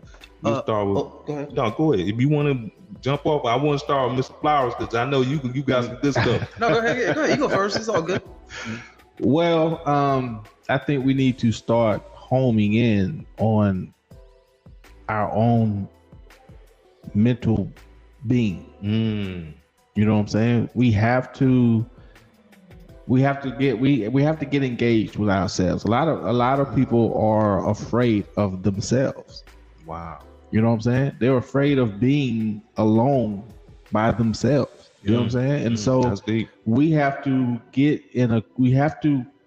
become one with ourselves, because if I'm happy with me, I can't make anybody else happy unless I'm happy with me. You know what I'm saying? So once I'm comfortable, I'm happy, I'm satisfied, or at peace with me, then I can move on, and then I can teach, reach, love. I can do all the different things, all the different emotions and actions. I can do those and be okay with it. You know what I'm saying? A lot of us don't love because we don't know how to love. You know what I'm saying? Mm-hmm. And especially coming from, those of us that come from single parent households, okay, or those of us that didn't have that male attention or that male love, you know what I'm saying? We don't know how to, and those of us that come from abusive homes, mm-hmm. you know what I'm saying? We don't know how to show, we don't know how to receive love, so we don't know how to give love. Mm. You know what I'm saying? And so I think once we become one and once we home in with ourselves, then we can do all the other tangible things that comes with being a black man or being a man in general. Mm. Okay. Brother I. Okay, what I wanted to share was, especially for men, right? The most important, or I should say, finite, right? Because what is value? Value is a combination of quality and rarity, right? If it's quality and it's rare, it's valuable, right? Mm. So what do we have that fits that description as men is time, right? Time is the most valuable resource because there's no getting around it, right? There's no getting around time. Time is time, right? And there's only but so much. I don't care if you're rich or poor, tall, short, old, young. Time is the same for all of us. Mm-hmm. So I would tell men that have decided that they're going to get on their purpose, they're going to get on their grind, even if you're getting on the purpose of discovering your purpose. Mm-hmm. Like I was talking to this Brazilian chick, I was trying to get her ready for a bikini show. She said, yeah, I'm not ready to get ready for a show yet. I said, do you hear what you just said? You talking about getting ready to get ready. No, you just get ready. There's only one ready. Right. So we pick a show, we get ready for that show. We don't get ready to pick a show, right? So I will tell guys to look at the time the same way I will tell them to look at their diet, right? And what I will tell people with their diet is I'll say spend about 3 days where you just behave as normal and you track everything. Track all the food that goes in, track all the exercise that goes out, wear a calorie tracker so you know exactly how many calories you burn in these 3 days, and you know exactly how many calories you put in, and you know roughly how much exercise, work, labor, or whatever you did, and then you go ahead and divide that by 3 and you at least get an average, right? Divide it by 3 in 3 days or divide it by 5 in 5 days, and at least you got a baseline of what you're working with, and then you can pretty much identify why you got the results you got, because you're like, well, that's what you normally do and you've been doing that for 3-4 years. Well, that's why you're in the shape that you're in. Let's make some adjustments and be consistent. I want guys to do the exact same thing with your time. Just go ahead and behave normal for 3 days or 5 days and just look and see how much time do you spend bullshit. Look how much time you spend on social media. Look how much time you spend on video games. Look how much time you spend on adult content. Look how much time you spend chasing chicks, Look how much time you spend at work. How much time do you spend preparing your food or waiting in line to order some food? Figure all that out. Be diligent about it. Like he said, be alone for once. Talk to yourself. Take note of yourself. Like they say in Jamaica, you know yourself, right? Take your notes, figure that out, and then you can sit back and assess and say, wow, I spend 6.5 hours a day bullshit. You see what I'm trying to say? And you say, well, wow. If I'm doing that and I times it by 7, that's a lot of time I wasted in a week. I could have learned another language with that time. I could have picked up another skill set. I could have picked up a second job. I could have got my real estate license. Look how much stuff I could have did with this time that I spent with my hand down my pants, right? So right. That within itself shouldn't be depressing. It should be empowering, because what it's showing you is, look how much potential I have to do more with my life. Look how much potential I have to be better. And all I have to do is start deciding to spend this time more wisely. Right. And then after you've done that and you figured out what it is that you want to do, the next thing I would tell you to do is start seeking mentors. Start looking for older men who have been in this position already. They've already navigated it. And now you can go ahead and get that input. That is a very valuable resource. So if you combine wisdom with time, bro, you're gonna be in the big leagues. Right. That's the purpose. So you answered the question there, Mr. Mack. Well, I can't answer the question because I'm still trying to figure out my purpose. So I got to take I got to take what y'all done gave me and still try to figure this thing out. As G.I. Joe though, man, knowing is half the battle. So that's why I say you got guys who are struggling to accomplish their purpose, and you have guys that don't even know that they're void of a purpose. So at least knowing that you don't quite know what your purpose is, that's the start, because you're asking yourself the right questions now. That's why I said, throw a dude off guard if he's, you know, making relatively good money and he's doing well for himself, he's well dressed, he smells good, and he's trying to talk to a female. She's like, so, you know, what is it that you want to do? And so, she asked me if I'm trying to hook up or something. Is it a trick question? Like, no, what are you trying to do with your life? Like, what's your purpose? You see, because he doesn't have an authentic answer. So now he's trying to bullshit and come up with an answer that's going to get him in the draws. But what he don't realize is the answer that's going to get you in her mind is the right answer. That's the answer you need to come up with. That's what's going to get you in the panties. Because other men have probably been in her panties. She ain't no virgin. But how many men have mentally stimulated her? Right. Well, she asked me what's my purpose. I'm just gonna ask her what's her purpose. You gonna throw it back at her? He gonna project on it. Yeah, he gonna reflect. And then I sit there all night like. Hey, listen. If I didn't have an answer to that, I would just say, you know what? It sounds like I need you in my life. That's what I would have did. I would have verbally obligated her to be my helpmate right then and there. I would have been like, you know what? Somebody must have sent you because you make it better. Definitely. If a woman asks you that, you got to really take another look at her. Like, damn, yeah, you might be the right one, baby. What's my purpose? What? Because I feel like that's part of a woman's role. I left that out the first time. Is yes, be a helpmate, but I feel like that's an umbrella term. And when women hear that, they misconstrue it the same way they misconstrue the word submission. Yeah. Submission just means that you put yourself under the mission. That means whatever you're trying to accomplish collectively is more important than your ambitions as an individual. That's all that submission means. If I'm on a football team and I'm not the captain of the team, I'm submissive because he gonna call the play. Even if I don't agree with the play, I still gotta run that play. I can't go out on the field and fold my arms like, I don't want to do this stupid ass play. I don't want to run red 22. Red 22 is stupid. Right. We should do orange 7. No, I gotta run the damn play whether I agree with it or not.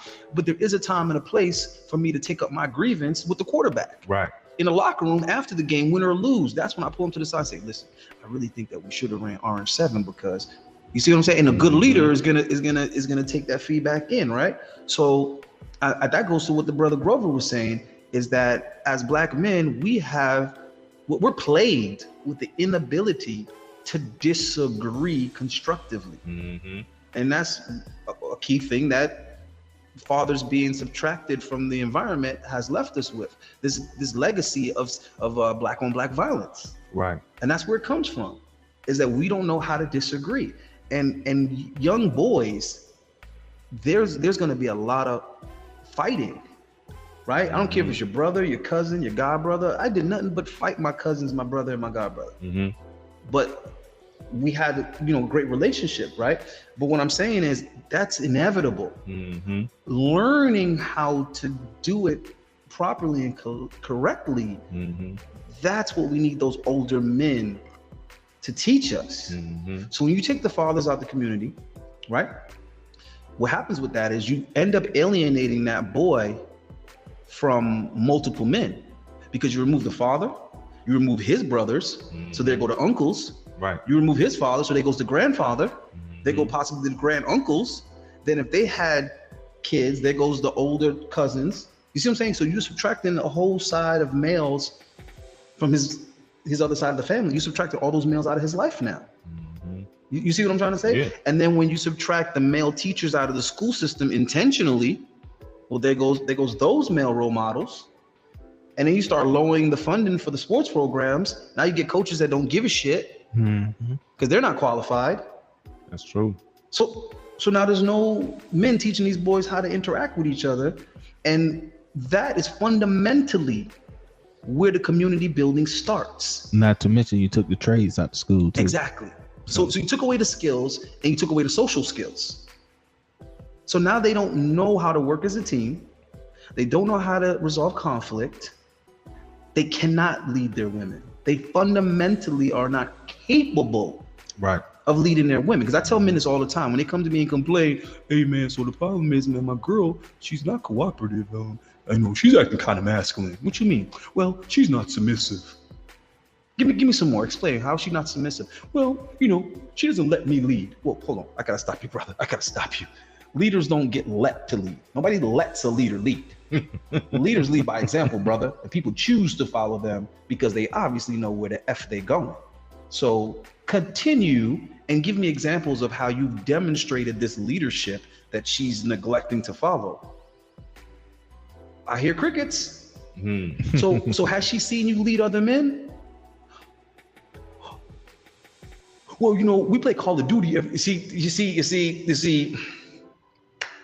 That's why she's not following you, brother. That's why she's not following you. That's real. Because you haven't demonstrated that. Now, I'm not saying it's impossible for you to have an unruly woman that doesn't know how to cooperate, even when you are a good leader. I've been in that situation, and I've also subtracted myself from that situation. Right. You see what I'm trying to say? Mm-hmm. So if you haven't dropped the ball and you're operating with people that cannot follow you, you need to relocate. Right? That's real. Right. So you take from the people who are above you, who have already accomplished, and you get them to mentor you. You ask for that help, brother. The squeaky wheel gets the oil, right? Mm-hmm. So you look for that mentorship from the people that are wiser than you, and then you also lead the people, right, behind you, right? So that's the exchange. Just like the brother said, once he started helping people, he noticed he started becoming more prosperous, because that's how that energy works. When you give, next thing you know, you start receiving more. So, all those type of things, I think is important. That was deep. Y'all better run it back. Mr. Flowers, you want to close it out? Well, all I'm gonna say is this, and then we gonna ride on out. But living in your purpose. What is our purpose? First of all, you have to understand what your purpose is. Identify within yourself what your strengths are. Once you identify what your strengths are, and again, like I said, I go back to the statement that I made, which was we don't find our purpose. Our purpose is actually with us from boyhood or from little girlhood. You know what I'm saying? Because you can simply identify based on how you've lived your life. You know what I'm saying? You can basically identify by, okay, I was good at this, and I remember when I was a little boy, and this happened, and so forth. And then when I became a teenager, this was always around me. You know what I'm saying?